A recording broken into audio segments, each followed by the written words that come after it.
Listo. Ahora sí, ya estamos en vivo. Vamos a esperar que se unan un poquito eh, para que pues podamos ver todos, todas y todos. Pues esta genial presentación, pero estoy muy emocionada. Genuinamente cuando yo leí el título dije, esta yo la quiero ver. Entonces pues vamos a empezar. Dame 2 segunditos. Y ahora sí, para las personas que se van uniendo, hola, buenos días, yo soy Yare Báez, hace mucho yo no estaba aquí con ustedes, muy feliz de estar de regreso aquí en Psicología y Género, que es una casita que nos enseña mucho a muchos de nosotros, nosotras, nosotres, y pues hoy en día tenemos a la maestra Montserrat García Díaz, que nos trae con una presentación de cuerpos desechables, la sombra de la violencia estructural. Se las voy a presentar.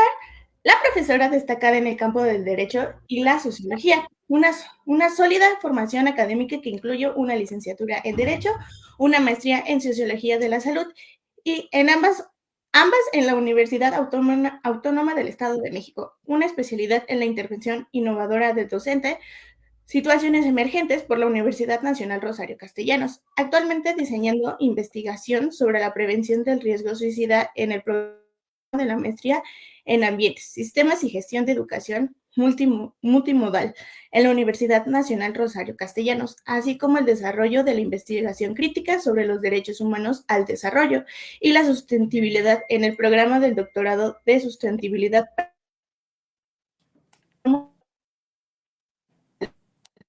Su experiencia profesional abarca en roles significativos como directora jurídica de la Fundación Carmen Sánchez, donde apoya a mujeres víctimas de violencia química, abogada litigante del proyecto Libertad en la Fundación La Cana AC, en donde se presenta legalmente a mujeres privadas de su libertad.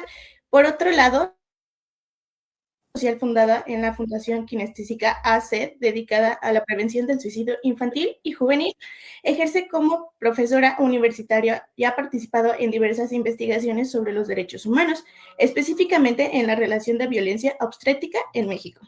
Como activista y columnista jurídica, ha contribuido en artículos y análisis en temas de derechos fundamentales, la situación de las mujeres a nivel internacional, su compromiso como la defensa de los derechos humanos y se refleja también en las múltiples ponencias y publicaciones académicas en la que aborda temas cruciales como políticas públicas, derechos humanos, entre otras.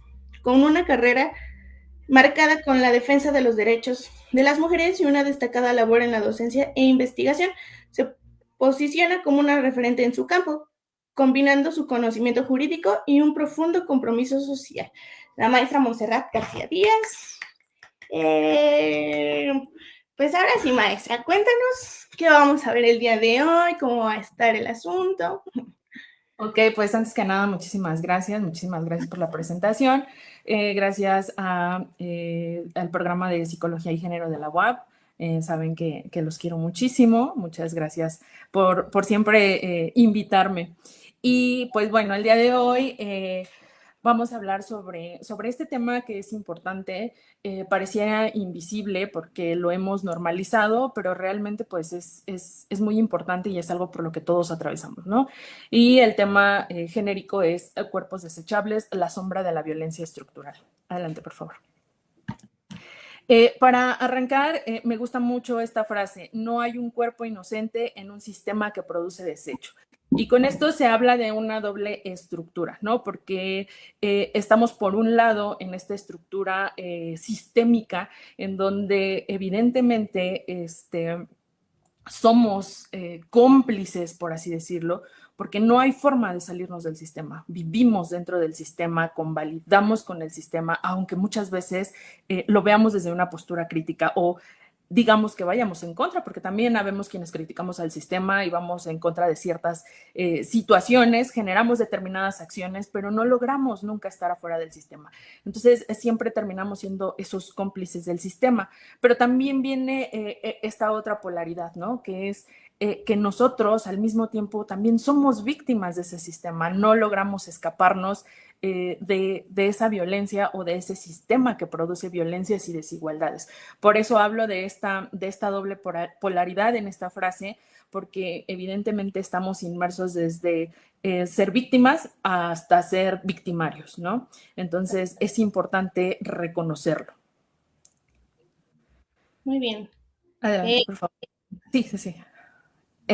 Y pues evidentemente, al ser víctimas o victimarios de este sistema, pues evidentemente nuestros cuerpos como tal, nuestra forma natural se va convirtiendo en una inscripción de violencia, ¿no?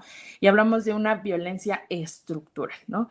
Que evidentemente va a impactar en determinados rasgos, vamos a llamarlos de la esfera personal, que son el género, la raza, la clase, pero también de forma social, ¿no? En cómo nos relacionamos en la sociedad, de forma política, de forma laboral, incluso económica, ¿no? Entonces, estas violencias se van transformando, pero a la par se van normalizando, ¿no? Y por eso es que hablaba en la diapositiva anterior de que todo eso lo vamos normalizando porque también vamos ejerciendo esa violencia. Por ejemplo, no digo que todos, pero algunos o quienes han enfrentado sea al servicio público o a los servidores públicos, pues también son seres que ejercen violencia, pero que también vienen de un sistema muy violento, muy estructurado y que están sufriendo violencia dentro del servicio público, ¿no? Entonces, por eso es esa polaridad en el que sí somos, pero también pertenecemos, ¿no?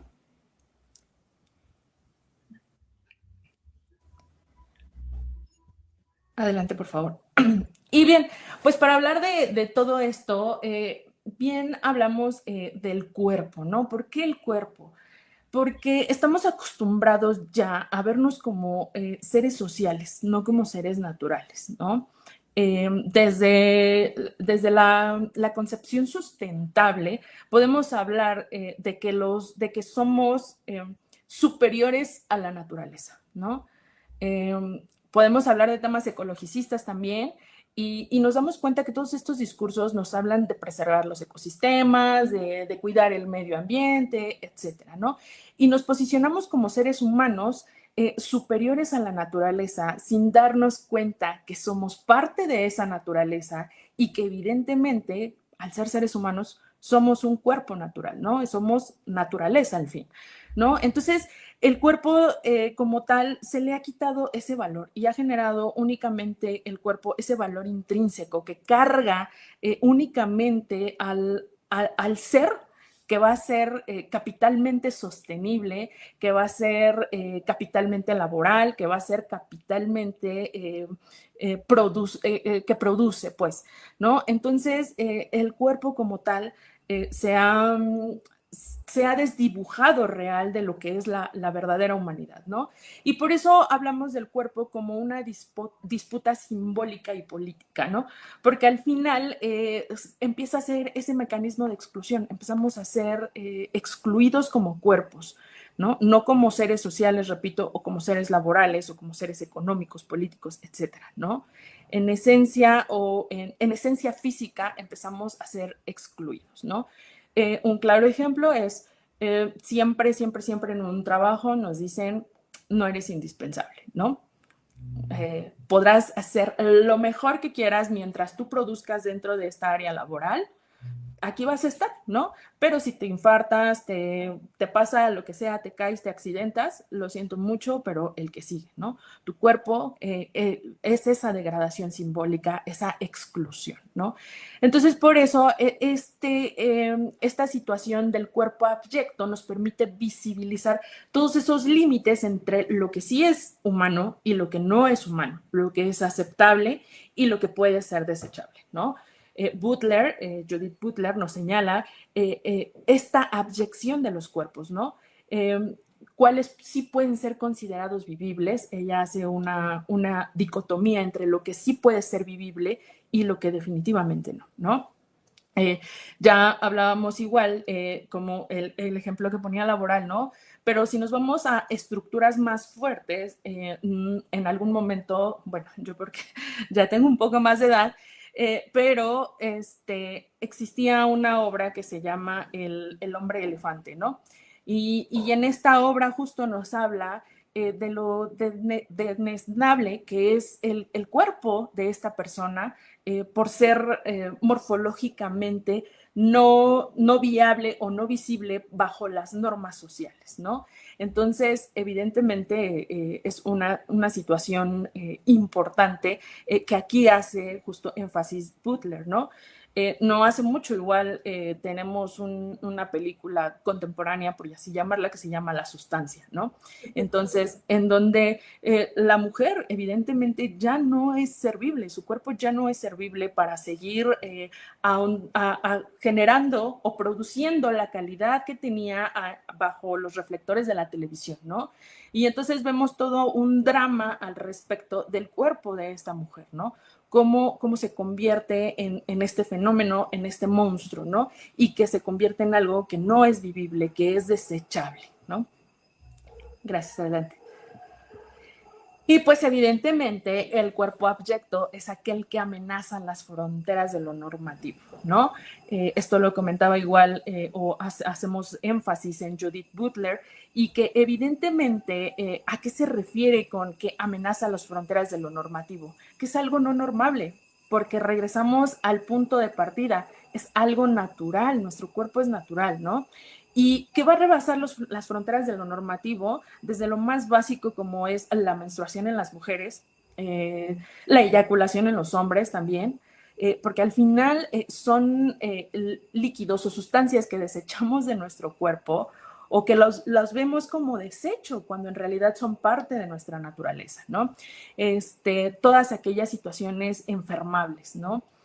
Todas las personas que tienen cáncer, diabetes, por ejemplo, incluso SIDA, ¿no? ¿Cómo es que se van degradando estos cuerpos y van siendo inservibles a nivel social, a nivel laboral, y no se les da la dignidad necesaria para terminar la vida, ¿no? Porque al final, en algún punto van a llegar al final de su vida con este tipo de situaciones. Y que estas enfermedades son generadas por el mismo sistema, no necesariamente nos enfermamos porque nosotros queramos, ¿no? Muchas veces hemos ido al médico o me ha tocado conocer personas que van al médico y pues están en un estado de salud pues, que no les gustaría estar, ¿no? Y entonces el médico se arranca a regañar, ¿no? Y a decir, es que usted no come a sus horas, es que usted no toma sus vitaminas, es que usted no hace ejercicio, es que usted y usted y usted, ¿no? Y la responsabilidad queda asumida directamente a nosotros como personas, ¿no? Diciéndonos que nosotros mismos somos los que amenazamos nuestro cuerpo. Y tal vez sí, pero tal vez también es derivado de ese sistema estructural, economicista, capitalista, hegemónico en el que estamos viviendo. ¿Por qué? Porque al final no tengo tiempo de ir a hacer ejercicio. ¿Por qué? Porque mi día empieza a las 3 de la mañana, ¿no? ¿Qué más temprano quiere que me levante para salir a luchar con el tráfico? Que también es parte del sistema estructural y que no me compete a mí resolverlo, ¿no? Y que no es mi culpa y que derivado de una carga laboral incesante es que he venido generando esta situación de degradación en mi cuerpo, pero no necesariamente es mi culpa, ¿no? Y entonces la misma sociedad, porque reitero, ¿no? Como decíamos al inicio, estamos inmersos en el sistema. Y ese mismo sistema también es la sociedad y la misma sociedad nos juzga y nos culpa y nos dice, es tu culpa que tu cuerpo tenga diabetes, es tu culpa que tu cuerpo tenga cáncer, es tu culpa que estés mal hormonalmente, porque también las mujeres somos acusadas por cómo funcionan nuestras hormonas, ¿no? Entonces, nos van generando esta culpa social, esta culpa política, porque también se convierte en una culpa política, ¿no? Que ineludiblemente no nos corresponde como seres humanos. Adelante, por favor.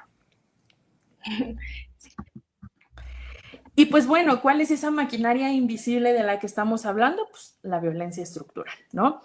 La violencia estructural no requiere un victimario en específico, ¿no?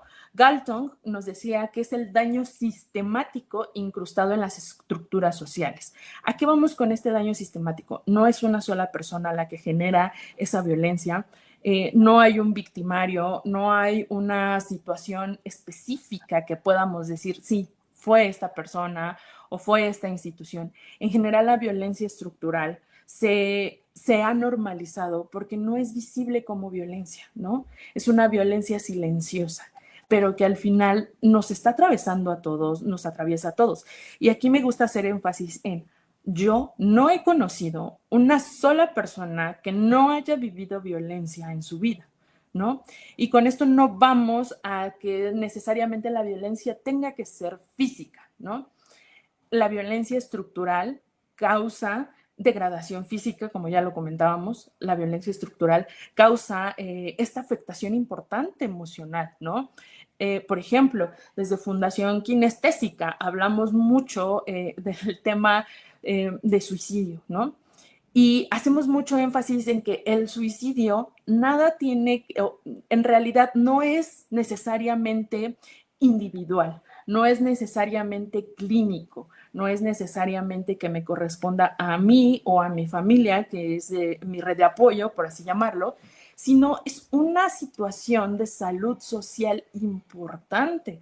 ¿Por qué? Porque derivado de esta maquinaria invisible que es la violencia estructural, se sufren ciertas situaciones emocionales, ¿no? Tan es así que lo vemos todos los días en el sistema de transporte público, para ser más específicos, en el metro de la Ciudad de México, ¿no? ¿Cuántas personas se suicidan en el metro de la Ciudad de México porque el metro va retrasado y van a llegar tarde a trabajar? Es decir, no van a producir para este sistema capitalista, no van a llevar el alimento a su casa, porque muchas de estas personas viven determinadas violencias que viven al día, ¿no? Y no nos damos cuenta de eso y nos arrancamos como sociedad a juzgar y a decir, bueno, es que pues nunca se atendió, nunca fue al psicólogo, ¿no? Pero, ¿y qué pasa? Nuestra misma Constitución, en su artículo 4 constitucional, nos habla de que tenemos acceso a la salud. No vamos tan lejos, lo vivimos en la pandemia, ¿no? ¿Cuántos verdaderamente tenían garantizado el acceso a la salud, ¿no? Esto hablando de la salud física. Ahora, ¿cuándo se ha hablado del acceso a la salud emocional, ¿no? Y entonces vamos a un sistema de salud pública en donde solicito el apoyo de un psicólogo, incluso de un psiquiatra, y me dan cita, porque aparte estoy al borde del estrés, al borde del colapso emocional, y me dan cita para dentro de 8 meses, ¿no? Pues espérate, ya me suicidé, ¿no? Y entonces esto también es violencia estructural. Esto es la verdadera maquinaria invisible y que de verdad nos lastima, nos transgrede, nos hace muchísimo daño, pero que también hemos normalizado, porque es un, bueno, ya no pelees, bueno, ya, no pasa nada, bueno, ya, ¿no? Y quienes tienen acceso, pues dicen, bueno, pues ya mejor voy al médico particular para que me dé mis medicamentos, o voy al psicólogo particular. Pero ¿qué pasa con el de más grueso de la población? Porque no todos tienen acceso económico, lo que también es un entrañable de justo el acceso a los derechos humanos, pero que también es parte de este análisis de interdependencia, de cómo la vida puede ser vivible, ¿no? Adelante, por favor. Y entonces aquí, como les comentaba, ¿no? En México, ¿cómo esta violencia se expresa, ¿no? Pues derivado de esa precarización laboral, esa desigualdad de género, ese racismo institucional, esa deshumanización de todos los cuerpos, ¿no? Por ejemplo, regresando a la situación en específico del metro de la Ciudad de México, para quienes no conozcan la Ciudad de México, no vivan en la Ciudad de México, es horrible. Si tienen oportunidad de conocerla, no lo hagan, por favor. Van a salir más traumados. Pero dense cuenta que el metro de la Ciudad de México todos los días, a todas horas, está así de saturado, ¿no? Y entonces, ¿por qué puede ser transgresión corporal? Sí, porque ni siquiera tengo un espacio digno, ni siquiera tengo un espacio personal, porque todo mundo va encima de mí. Bueno, ni siquiera puedes respirar. Hay quienes se tienen que salir para respirar porque es imposible, ¿no? Y hay quienes dicen, pues aunque me asfixie, pero tengo que llegar a trabajar, tengo que llegar a la escuela, tengo que llegar a todo, ¿no? Y resulta que te subes al metro de la Ciudad de México y dijeras, bueno, va llenísimo, pero bueno, ahorita en 30, 40 minutos llego. No, no. Ahí se genera otra desigualdad importante, otra violencia estructural. ¿Por qué? Porque no tenemos acceso a transporte público digno, que también es un derecho humano y que no hemos revisado o puesto a escudriñar, ¿no? Y que quienes lo hemos hecho, pues bueno, dicen, sí, pero pues ¿qué hacemos? No, es la estructura, es el sistema y pues nos tenemos que aguantar porque ese es nuestro transporte público, ¿no? Y entonces quienes tienen la característica de decir, bueno, me voy en Uber o me voy en mi propio vehículo, ¿qué pasa con la Ciudad de México? Por lo menos yo hablo de la Ciudad de México porque es donde generalmente transito y recorro para ir trasladarme a algún lugar, ¿no? Entonces, ¿qué pasa? El tráfico es insostenible. O sea, puedes llevarte hasta 3 horas, ¿no? Bueno, en realidad yo me he hecho hasta 6 horas en el tráfico, ¿no? Y ni siquiera es de que vaya de extremo a extremo, es de un punto A un punto B dentro de la misma Ciudad de México, ¿no? La otra vez platicaba con una persona que justo venía de Monterrey a Ciudad de México, ¿no? Yo atrapada en el tráfico 3 horas y yo le decía, es que es increíble que de Monterrey a Ciudad de México sea 1 hora de camino y dentro de la Ciudad de México yo lleve 3 horas para poder llegar al aeropuerto, ¿no? Entonces, eso también es una violencia estructural porque no tenemos espacios dignos para circular, ¿no? Por ejemplo, todo este tema de los baches que se ha venido viviendo desde hoy en día, con el tema de las lluvias y eso, también es violencia estructural. ¿Por qué? Porque imagínense ir manejando y que de repente desaparezcas, que la tierra te trague, ¿no? Y si bien es cierto, son situaciones naturales derivado de la situación de la precipitación pluvial, entre otras condiciones de la misma naturaleza, ¿no? Pero ¿por qué tendríamos que estar temerosos de caernos en un bache, ¿no? ¿Por qué tendríamos, si resulta que nosotros como ciudadanos, aunque muchos digan, no, yo no pago impuestos, no, todos pagamos impuestos, la verdad es que todos somos, todos somos contribuyentes, ¿no? Si se supone que nos recortan tantísimos impuestos, ¿por qué estamos en una ciudad en donde ni siquiera es digno el espacio público, ¿no? Tenemos también la situación ambiental, ¿no? Otra situación importante. No puedes salir a respirar aire puro.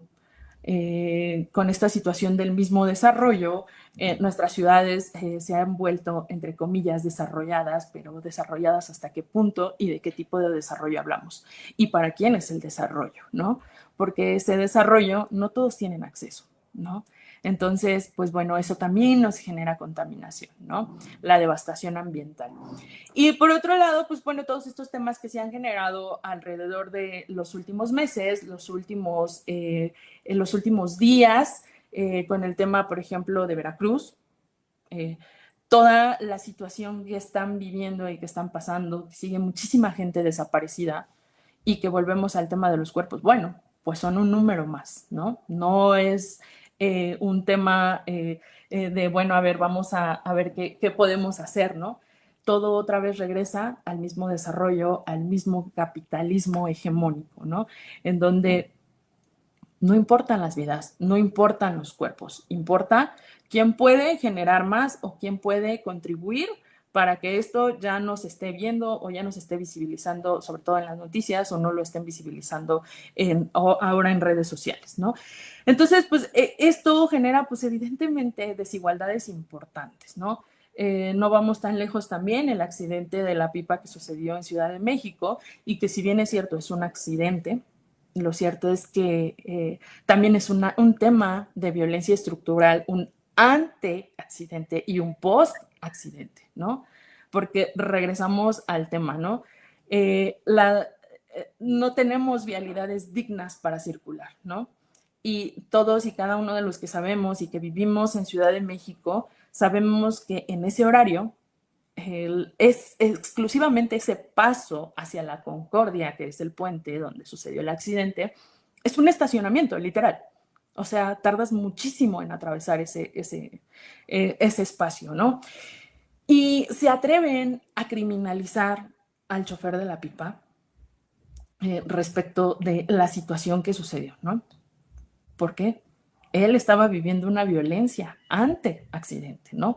Esa violencia desde su situación laboral, esa violencia desde su situación económica, su situación social, su situación de educación, etcétera, ¿no? Sucede el accidente y al primero que criminaliza es al conductor de la pipa, ¿no?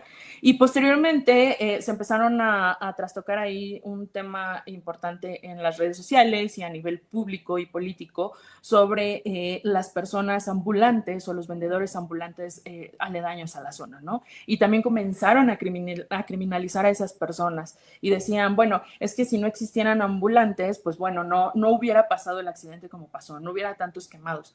Y yo me pregunto, ¿ustedes creen que verdaderamente esas personas quieren ser vendedores ambulantes? ¿Ustedes creen que esas personas quieren estar ahí al rayo del sol vendiendo sus productos o algo? ¿Por qué? Porque no tenemos acceso a trabajos dignos, no tenemos acceso a economía, no tenemos acceso ni siquiera a la alimentación, ¿no? Hoy en día, si nosotros no trabajamos, no podemos alimentar nuestro cuerpo y por lo tanto no podemos tratarlo en salud porque no tenemos ese acceso económico tampoco. Y evidentemente, aunque todos estos derechos humanos estén enmarcados en nuestra constitución política y aunado a ello el Estado mexicano sea firmante de todos aquellos tratados internacionales y que si bien es cierto también hace mucha gala de la famosa Agenda 2030 y los Objetivos de Desarrollo Sostenible, que para el caso estamos a escasos 5 años de que llegue el 2030, no se ha cumplido nada, ¿no? Y al contrario, los índices de desigualdad siguen incrementando, ¿no? Entonces, es importante sentarnos a pensar un poquito más allá de decir, bueno, es que las personas, es que todos pertenecemos al sistema, ¿no? Y al pertenecer al sistema todos somos víctimas, pero también todos somos victimarios. Adelante, por favor. Y pues bueno, los cuerpos desechables son los márgenes de la modernidad, el costo oculto del progreso, evidentemente, ¿no? Que es, ya decíamos, ¿no? ¿Qué es lo vivible y qué es lo no vivible? ¿Qué es digno de vivir y qué no es digno de vivir, ¿no? Quienes están en la modernidad, bueno, pues qué bueno, ¿no? Quienes no, pues no pueden ser personas gratas para la sociedad, para el sistema económico, político, etcétera. Y así nos los han hecho ver y aunque digamos, no es cierto, yo no lo veo así, lo vivimos día a día, lo asumimos porque pertenecemos a este sistema capitalista, ¿no? Adelante, por favor. Y entonces con esto viene, y vamos a ahondar un poquito en historia, el discurso de Harry Truman, ¿no? Este presidente nos habla de este desarrollo, ¿no? Y hace una división importante aquí sobre quiénes son los países desarrollados y quiénes son los países subdesarrollados, ¿no? Esto derivado de vamos a llamarlo, de un desarrollo de infraestructura, incluso de un desarrollo capitalista, este desarrollo, pues que sí es vivible, ¿no? Y como Harry Truman hace esta dicotomía entre el desarrollo y el subdesarrollo, pues desde aquí viene este discurso de lo que sí es digno y lo que no es digno, lo que sí es vivible y lo que no es vivible, lo que no puede ser y lo que sí puede ser, ¿no? Y entonces nos dice que todos aquellos que somos países subdesarrollados tenemos que copiar el modelo del desarrollo, si no, no somos dignos de vivir, ¿no? Y se empieza a convertir en un tema que va a desdoblarse de manera histórica, social y política y que al final genera esta desigualdad y nos dice, bueno, pues si eres subdesarrollado, lo siento mucho, ¿no? Pero no estás en la cúspide, no puedes optar por ciertas situaciones políticas, económicas, incluso de educación, ¿no? Y aquí viene otro tema importante, ¿no? El tema de que también no se toma en cuenta los vivires y los sentimientos de las personas, ¿no? Porque también tenemos este tema que nos habla del sur global, ¿no? El sur global justamente nos habla de todos los seres sentipensantes, ¿no? Y entonces hablamos de los seres sentipensantes y no nos toman en cuenta nuestros saberes ancestrales, la vida en equilibrio con la naturaleza como se vivía, ¿no? Y se cree que el desarrollo es esta industrialización, este capitalismo hegemónico que nos va a llevar a la modernidad y que todo aquello que no sea moderno no puede ser vivible y es un subdesarrollo, ¿no? Y entonces volvemos a hablar de ¿para quién es el desarrollo? ¿De qué tipo de desarrollo estamos hablando? Porque hoy ya tenemos enmarcados muchísimos desarrollos y hasta qué punto queremos ser desarrollados o si bien somos subdesarrollados, ¿no? Y entonces a mí no me gusta decir que nosotros somos subdesarrollados, aunque política y económicamente nos digan que sí somos subdesarrollados, ¿no? Pero no es necesario copiar ciertos modelos, ¿no? ¿Por qué? Porque ahondando un poquito en el tema de México, México estamos en una crisis tanto social como política como económica muy importante, yo creo una de las más fuertes a nivel histórico, y con esta crisis nos damos cuenta también de que nos han despojado de nuestras culturas, ¿no? Todas las personas que son, que pertenecen a un grupo indígena o que pertenecen a, a una comunidad indígena que hablan un dialecto, son despojadas de su cultura, ¿no? Lo peor de todo es que al defender su cultura, sus territorios, son criminalizados y son perseguidos políticamente, ¿no? ¿Por qué? Porque el desarrollo nos dice que no es lo correcto, ¿no? Que no puedes ser indígena, que no puedes hablar un dialecto, que lo que tienes que hablar es inglés, ¿no? Y que seguimos enrolados en este sistema. Y entonces México ha sido un país sumamente tropicalizado, tanto en estructura política como en estructura jurídica, ¿no? México no necesariamente tiene su propia legislación, siempre son recortes de pedacitos de otros lugares, ¿no? Empezando por nuestro vecino norteamericano y pues evidentemente de ella de Europa Occidental. Entonces, vamos copiando estos modelos que hasta la fecha no nos han servido, pero que seguimos en este discurso de sí, eso es el desarrollo, ¿no? Adelante, por favor. Y entonces Escobar nos dice, por primera vez el mundo fue dividido entre los que tienen y los que no tienen. Y se impone la idea de que los segundos deben de parecerse a los primeros, ¿no? Entonces, evidentemente, nos habla de qué es lo que sí debemos hacer, ¿no? A nivel social, a nivel político, a nivel hegemónico, ¿no? Pero también citando un poquito a Karl Marx, que Karl Marx decía, o en alguna de sus, de la estructura de su obra, El Capital, dice, ¿no? El país subdesarrollado lo único que hace es mostrarle al país desarrollado su futuro próximo, ¿no? ¿Por qué? Porque vamos a regresar al inicio completamente, ¿no? ¿Qué pasaría? Y si nos ponemos a pensar, ¿qué pasaría si todo esto se acaba? ¿Qué pasaría si terminamos con todo esto de pronto? Tendríamos que regresar al inicio, ¿no? Entonces, pues evidentemente esto del desarrollo niega todas estas formas de organización, todas estas formas de conocimiento, tanto ancestral como ideal de las culturas, ¿no? Y toda esta relación con la naturaleza que, si bien es cierto, tenemos, ¿no? El sistema, por ejemplo, no hace mucho comentaba con algunos colegas, ¿no? El sistema capitalista nos habla de que la menstruación es indigna, ¿no? Tan es así que en los comerciales ponen a la menstruación de color azul, ¿no? Y el mismo, el mismo sistema, cuando estaba antes de la conquista, el mismo sistema mexica dignificaba a las mujeres.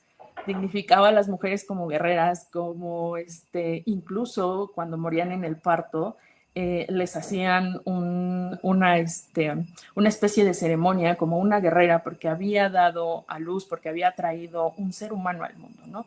Cuando también dar a luz se ha convertido en algo capitalista, en algo que no puede ser posible, ¿no?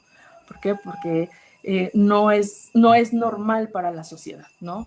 Tú tienes que salir a producir. Y tan es así que, y reitero, vivimos enrolados en este sistema que independientemente de que tengamos nuestras normas o nuestras leyes a nivel laboral, como mujeres también ya inmersas en este sistema capitalista y laboral, ¿no? También nos vamos ofuscando o nos vamos de alguna manera generando estas desigualdades, ¿no? Y decimos, a ver, yo no me puedo tomar mis 40 días de maternidad porque yo tengo que seguir produciendo, ¿no? Y a ver, espérame, es que también tienes que vivirlo. Y Pero también regresamos al tema de no puedo vivirlo porque necesito traer dinero para el alimento, no necesito traer, y entonces volvemos a enrolarnos en este sistema capitalista, que no necesariamente es la culpa de una persona o de las mismas personas, sino del mismo sistema que nos va degradando, nos va haciendo daño, y que no nos damos cuenta que esa degradación corporal nos las están haciendo asumir a nosotros mismos, ¿no? Adelante, por favor. Y pues entonces justamente Escobar nos habla de que el desarrollo ha matado a más personas que muchísimas guerras, no con armas, sino con hambre, con desplazamiento y con despojo, ¿no? Este mismo desarrollo, como decíamos, enrolados en este desarrollo, en este sistema estructural, pues dejamos la salud de lado, ¿no? Empezando por la salud física. Y ya yo les decía, tenemos a la persona que va al médico y también, ¿no? Por ejemplo, los adultos mayores. Los adultos mayores hoy en día son despojados tanto de sus bienes como de su cultura, de su situación personal incluso, ¿no? De sus ideologías, ¿no? Y los adultos mayores hoy en día en la sociedad se han vuelto personas inservibles para la sociedad, ¿no? Cuando, retomando el tema de las culturas originarias, ¿no? Las personas adultas mayores eran los sabios, y hoy en día son personas inservibles para la sociedad. ¿Por qué? Porque ya no producen, porque ya no generan economía, y entonces son cuerpos desechables, ¿no? Los menores de edad también son cuerpos desechables. Es otro sector de la sociedad que es invisibilizado, que no se le garantizan del todo sus derechos, aunque en México digamos, oye, el interés superior del menor está ante todo. No es cierto, no es cierto, porque son personitas que no producen, son personas que no generan economía en el país, entonces son cuerpos también desechables, son cuerpos que no sirven, ¿no? Entonces, tu cuerpo en realidad es reconocido como una máquina más que como la naturaleza misma de tu cuerpo. ¿Por qué? Porque si produces, eres bienvenido. Si no, pues bueno, al botadero de máquinas. Adelante. Y pues bueno, esta contemporaneidad nos habla justo de que todos estos cuerpos, ¿cómo lo vivimos, no? Todos estos cuerpos de las mujeres asesinadas, ¿no? Tenemos muchísima violencia feminicida en México, y esta violencia pues ha generado muchísimos estragos, ¿no? ¿Y qué pasa? Si bien es cierto, han salido normas al respecto para no visibilizar los cuerpos de las mujeres asesinadas, lo cierto es que las redes sociales y la sociedad lo sigue haciendo. Y entonces se convierte en un tema más de morbo, de mira cómo quedó, mira la destazaron, mira le hicieron, mira, que realmente en un tema de, bueno, pobre, ¿no? ¿Y qué pasó con su cuerpo? ¿Cómo lo estaba viviendo en ese momento? O sea, ya es un cuerpo que no funciona, y pues a la basura del cotilleo de la sociedad. Y pues bueno, pasan unos días y ya no pasó nada, nadie sabe qué pasó, si la buscaron, si la encontraron, si no pasó, si sí pasó, nadie sabe nada, ¿no? Los migrantes desaparecidos también pues, son personas que emigran de sus países, no porque quieran emigrar, no porque quieran dejar su cultura, no porque quieran dejar sus espacios, sino porque también esa violencia estructural los ha atravesado, ¿no? Y los ha atravesado y han vivido más desigualdades que muchos otros, ¿no? Porque estamos en una tabla estadística, porque lamentablemente somos estadística, ¿no? ¿Hasta qué punto has vivido esa desigualdad? ¿Y qué pasa con los que están a los extremos? Que ni siquiera vemos en la estadística, ¿no? Entonces son personas que para la sociedad, pues bueno, no son dignos porque pues no producen, no tienen la capacidad de, y pues bueno, se perdieron en el camino, qué pena, ¿no? Todos los jóvenes criminalizados, la pobreza también, el mismo desarrollo nos habla de que la pobreza es algo que no debe existir, ¿no? Y tan es así que lo enmarca hasta y hace gala en sus objetivos de desarrollo sostenible de la Agenda 2030, ¿no? La pobreza es algo que no debe existir porque es algo denesnable, es algo que no puede converger con la sociedad. Y entonces, ¿por qué no enmarcas mejor otras desigualdades o atiendes otras desigualdades que generan la verdadera pobreza? y no atacas a la pobreza, porque la pobreza, pues nadie quiere ser pobre. O yo no he escuchado a alguien que diga, no, pues estoy muy cómodo aquí siendo pobre, sin comer, sin acceso a la salud. Pues no, nadie quiere ser pobre, y no es porque no copiemos el modelo de desarrollo, ¿no? Es porque no todos tenemos acceso a determinadas, bueno, no todos tenemos el goce y uso de nuestros derechos humanos, ¿no? Siempre en mis clases les digo a mis alumnos, vamos a hacer un ejercicio de cuántos derechos humanos realmente tenemos garantizados y cuántos derechos humanos realmente estamos ejerciendo en este momento, ¿no? Y pues es un encontronazo con la realidad, porque nos damos cuenta de que no somos nada, no tenemos nada y no estamos ejerciendo nada, ¿no? Y entonces nos convertimos en estas maquinitas que van a servir a la sociedad para el tema económico y político, pero que cuando se desgasten, cuando tengas una crisis emocional, cuando tengas una enfermedad, lo siento mucho, pero con permiso eres desechable y el que sigue, ¿no?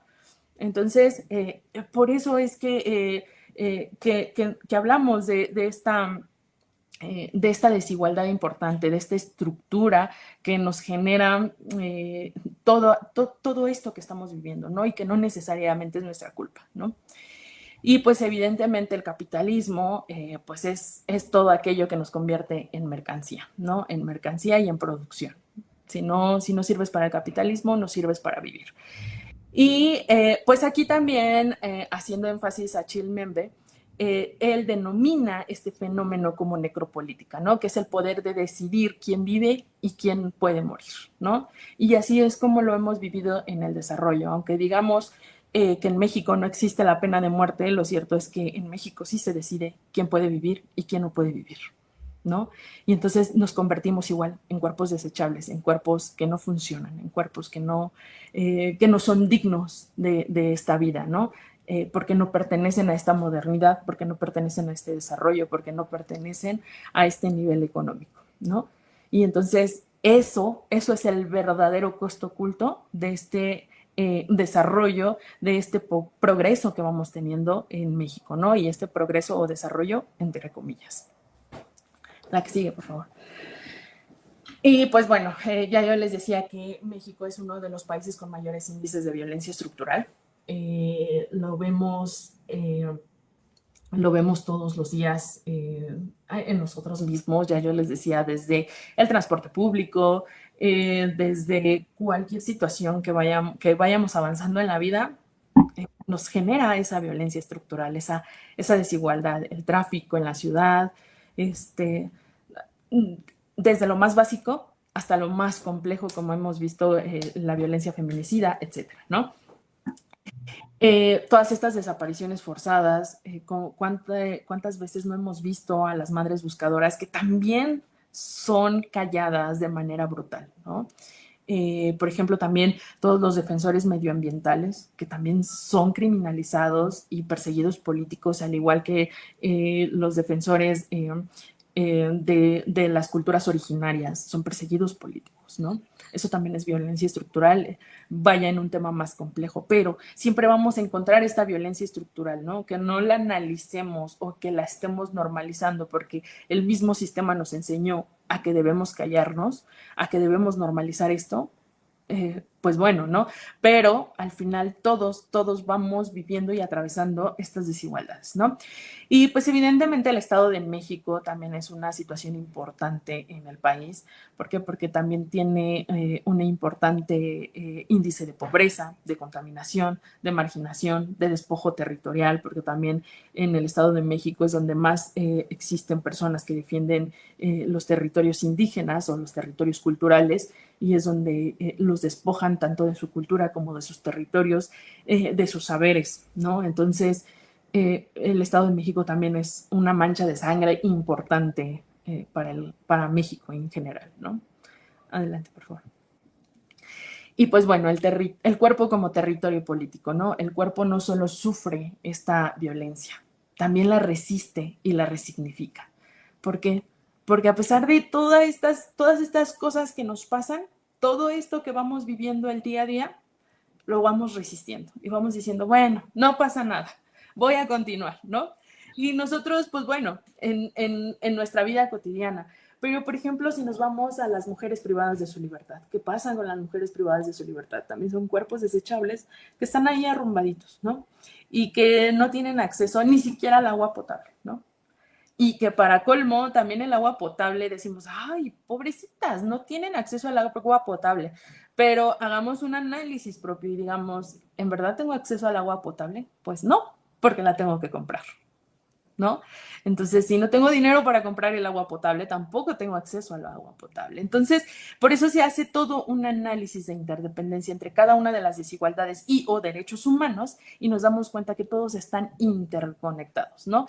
Y que se supone que el objetivo principal de los derechos humanos es la preservación de la vida. Lo cierto es que todas estas desigualdades nos llevan a la degradación de la vida, ¿no? Y entonces, pues también, ¿cuáles son estas resistencias? Pues vamos como bien decía al inicio, ¿no? Muchos vamos en contra del sistema, pero eso no quiere decir que estemos fuera del sistema, ¿no? Podemos ejercer acciones, sí, pero seguimos dentro de este sistema porque es casi imposible salirnos. No puedo decir imposible porque a lo mejor hay alguien que ya encontró la idea, pero al menos yo no. Pero al final seguimos dentro de ese sistema. ¿Y cuáles son nuestras resistencias? Pues desde todos los movimientos feministas, todos estos movimientos indígenas, decoloniales, etcétera, ¿no? Y se van convirtiendo en memorias y vamos generando denuncias públicas, ¿no?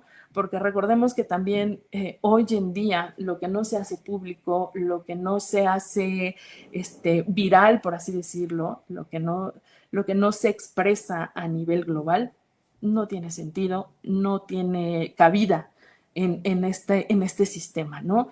Y vamos a las fiscalías y siempre nos dicen denuncia, ¿no? Pero vamos a las fiscalías y nos encontramos con un mundo de papeles que están ahí arrumbados, ¿no? Y no porque los servidores públicos quieran, ¿no? Los servidores públicos también ya están cansados, ¿no? A veces vamos, me pongo a pensar, ¿no? Y a veces vamos y decimos, bueno, es que la del Ministerio Público me trató pésimo, ¿no? Sí, sí, la verdad es que sí, sí, porque también forma parte del sistema, pero ella también está viviendo sus propias violencias, está resistiendo sus propias violencias, ¿no? ¿Por qué? Porque ya le gritó el jefe, porque le están pidiendo esto, porque le están pidiendo incluso que sea corrupto o corrupta, ¿no? Le están pidiendo determinadas situaciones que amenazan con quitarle el trabajo, ¿no? Y muchos también nos dicen, ay, pero salte de ese trabajo tóxico, ajá, ¿y qué hago? ¿Qué hago si tengo todos estos gastos? No es fácil. Bien decíamos cuando hablamos de violencia de género. Hay que salir del círculo de la violencia, ¿no? Y nos enseñan el círculo de la violencia y decimos, bueno, sí, ¿no? Y a pesar de que seamos mujeres y trabajemos con violencia que creen, la violencia de género también nos atraviesa, ¿no? Y entonces, cuando nos atraviesa es cuando decimos, no es tan sencillo decir, ay, sí, con permiso, me voy, salgo del círculo. No, no es tan sencillo. No es tan sencillo este lema que se tiene en temas de discurso de género, vete a la primera. No es tan sencillo, no es tan sencillo y nadie lo ha hecho. O si alguien lo ha hecho, ojalá que sí, sí lo haya logrado y que sí exista, porque hasta donde yo, por lo menos la gente que conozco, las mujeres que conozco, que han sido sobrevivientes a violencia de género, no se han ido a la primera, ¿no? Y lo mismo pasa con el sistema capitalista, ¿no? ¿Cómo me salgo de este círculo? O sea, ¿cómo me salgo de este círculo? A lo mejor me voy a salir de este trabajo tóxico, pero me voy a ir a otro trabajo tóxico, en donde a lo mejor me van a tratar más o menos mejor o más o menos peor, pero voy a seguir inmersa en este sistema, ¿no? Y entonces, pues bueno, también es importante reivindicar el cuerpo, reapropiar el derecho a existir fuera de esta lógica de desecho, ¿no? Siempre, pues sí tenemos todo esto, pero también hay que asumirnos como personas, ¿no? No como personas en el sentido estricto de qué es una persona y qué puede hacer esta persona a nivel social, porque sabemos que todos, absolutamente todos somos seres sociales, ¿no? Ya lo decía Juan Jacobo Rousseau en su obra El contrato social. Pero reivindicar el cuerpo es asumir lo natural, asumir lo que verdaderamente somos y cómo somos, aceptarlo, ¿no? Porque también tenemos estas lógicas o estas prácticas de moda ¿no? Por ejemplo, que también nos han envuelto a las mujeres en una situación de que, regresando a esta película de la sustancia, de que nuestro cuerpo no sirve si no es delgado, si no es estético, si no está torneado de manera fitness, por así llamarlo. Eh, entonces, ¿cuál es mi cuerpo? Este es mi cuerpo y este es, vamos a llamarlo, mi avatar en este planeta, en este mundo, que me conecta no solo con este sistema, ¿no? Sino que me conecta con esta esencia de quién soy, de cómo soy y de lo que doy, ¿no? Porque también en este sistema capitalista las emociones también pasan a segundo término, ¿no? En algún momento platicaba con una mujer, con una persona, y me decía, bueno, es que el trabajo está ahí para mí, ¿no? El trabajo está en todo momento conmigo. Por eso el amor de mi vida es el trabajo. Y yo decía, pero ¿cómo? Sí, sí, porque la situación emocional me rebasa y no tengo cómo controlarla, ¿no? No hay una pastilla que me sane ese dolor emocional. Pero si el trabajo me genera toda esta degradación corporal, si el trabajo me genera gastritis, me genera un infarto, me genera lo que sea, yo sé que va a haber una inyección, un medicamento, algo que me va a controlar el dolor. Pero el dolor emocional nadie me lo quita, ¿no? Y entonces volvemos a esta práctica hegemónica capitalista en donde lo que realmente vale es el trabajo y no la emoción misma, ya ni siquiera hacia el exterior, sino de uno mismo, ¿no? Validar nuestras emociones, validar quiénes somos, cómo somos y este cuerpo resignificarlo y decir, qué bueno que estoy aquí, ¿no? Por algo estoy aquí y sobre todo apropiarnos de nuestro propio cuerpo, ¿no? No dejar que los agentes externos, que es la misma sociedad que vive inmersa en este sistema, nos degrade emocionalmente o nos acuse emocionalmente por el cuerpo que tenemos, porque nuestro cuerpo no es desechable, nuestro cuerpo es natural y nuestro cuerpo vive con la naturaleza, ¿no? Y entonces aquí también tenemos otra situación, ¿no? En la situación política y es un discurso también hegemónico, ¿no? Tenemos que encontrar el equilibrio. El equilibrio es, yo considero, todo un tema de hipocresía. Es todo un tema que no existe, es una falacia. El equilibrio jamás ha existido, porque la balanza siempre se va a inclinar hacia un lugar, ¿no? Nunca existe el equilibrio económico con el equilibrio personal.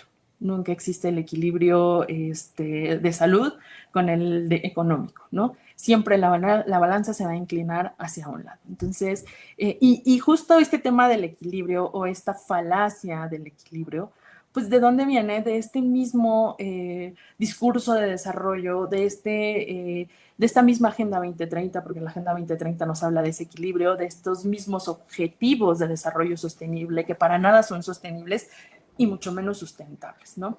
Y entonces, ¿hasta qué punto nuestro cuerpo es sostenible y hasta qué punto nuestro cuerpo es sustentable, ¿no?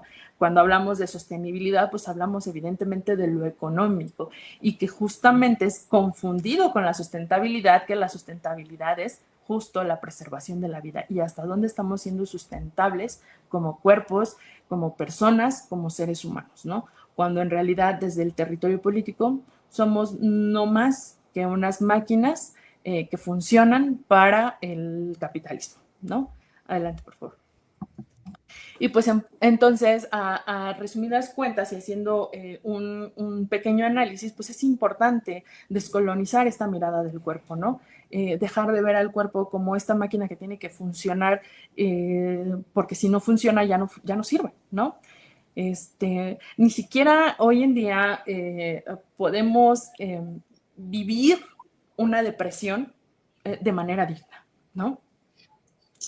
Porque he visto incluso muchos memes en las redes sociales que dicen, voy a poner en mi currículum que puedo trabajar y sacar y ser productiva, aún con el corazón roto, aún con toda la depresión del mundo, aún con crisis de ansiedad.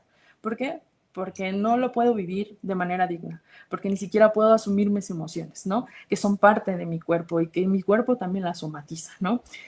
reconocer las violencias estructurales como violencias de la vida misma. Ya yo les decía, empezar a hacer el análisis de todo lo que vamos atravesando día a día y si realmente está siendo una violencia estructural, ¿no? ¿Qué tipo de violencia nos está atravesando en ese momento? Aunque digamos, ay, no me siento violentada o violentado. No, por supuesto que no, porque ya lo asumimos, ya lo normalizamos, ¿no? Entonces, más que nada, hacer esa pequeña reflexión, ¿no? Y pues evidentemente todas estas violencias estructurales nos producen esos cuerpos desechables, ¿no? ¿Por qué? Porque naturalizan la desigualdad. Todas las desigualdades generan esta inscripción de los cuerpos desechables, ¿no? Y justo la deshumanización, pues evidentemente es un hecho aislado, sino una política sistémica. Es, ay, pobrecita, ya va a llorar, pobrecito, ay, se siente mal, ¿no? Entonces, hazlo a un lado, ya, ponte a trabajar porque lo que está aquí es lo importante, ¿no? Entonces, justo esa deshumanización, esa descolocación como seres humanos, como seres naturales, reitero, somos naturaleza, nosotros también pertenecemos a la naturaleza, nuestro cuerpo es naturaleza. Adelante, por favor.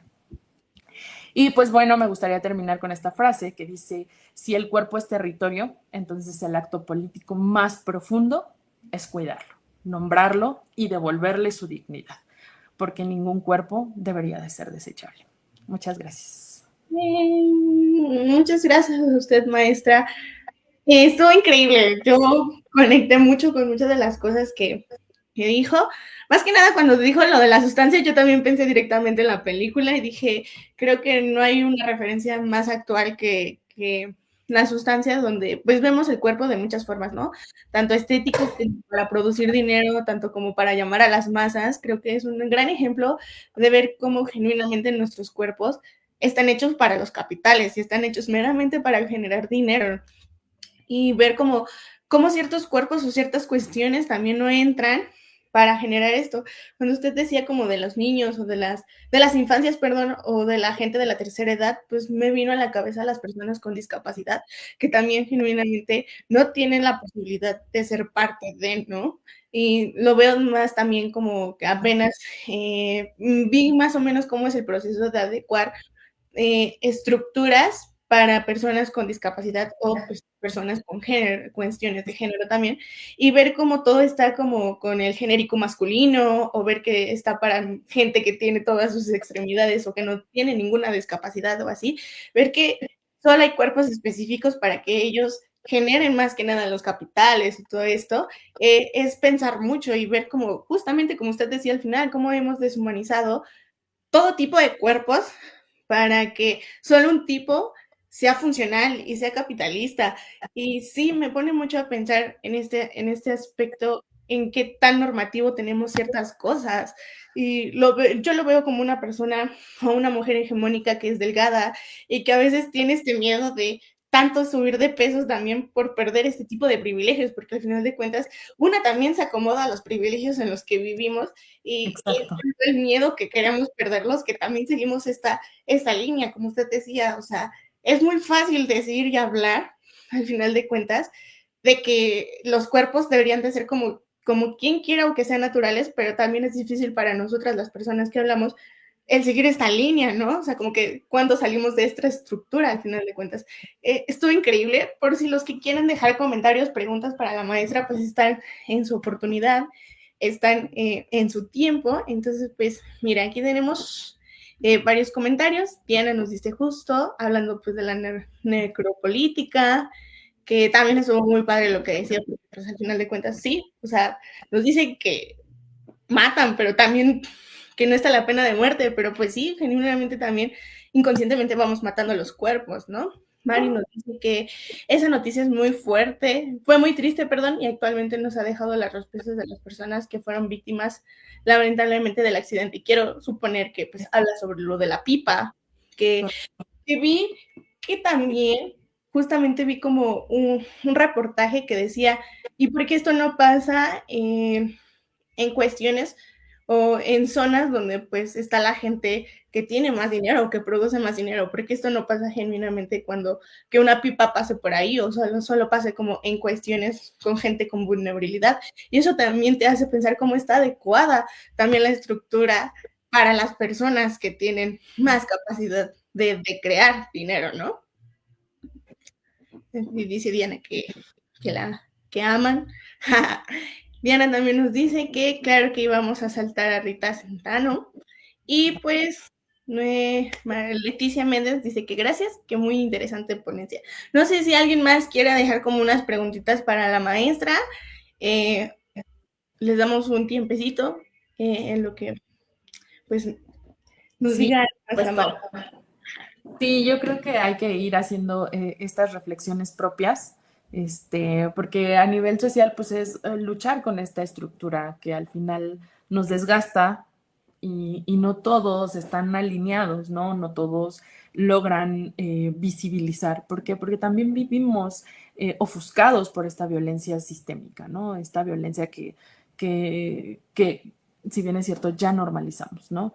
Y que pues decimos, bueno, pues qué bonito que hables de violencia, pero pues yo tengo que seguir trabajando, qué bonito que se genere esto, pero pues yo tengo que seguir trabajando, yo tengo que seguir produciendo, ¿no? Y con permiso, ¿no? Y entonces pues evidentemente no nos damos cuenta que esta misma violencia nos genera la muerte, ¿no? A pesar de que irónicamente o de alguna manera políticamente hable de la preservación de la vida a través de los derechos humanos y la concatenación con los derechos humanos, que es el objetivo principal, pues realmente no se está preservando nada, ni los derechos ni la vida. Pues creo que ya no hay más preguntas o comentarios. Muchas gracias, maestra, por venir, por estar aquí en Psicología y Género. Sabe que Psicología y Género es su casita, que puede venir las veces que le guste. La ponencia del día de hoy estuvo increíble, la disfruté mucho escucharla hablar, es una delicia. Gracias. Y pues más que nada, pues ustedes también, las espectadores que nos están viendo, muchas gracias por estar, por compartir, por escucharnos. Saben que Psicología y Género tratamos de traerles cosas increíbles y pues ya hasta aquí pues la ponencia del día de hoy. Muchos aplausos hacia la maestra y nos vemos para la próxima. Adiós. Chao.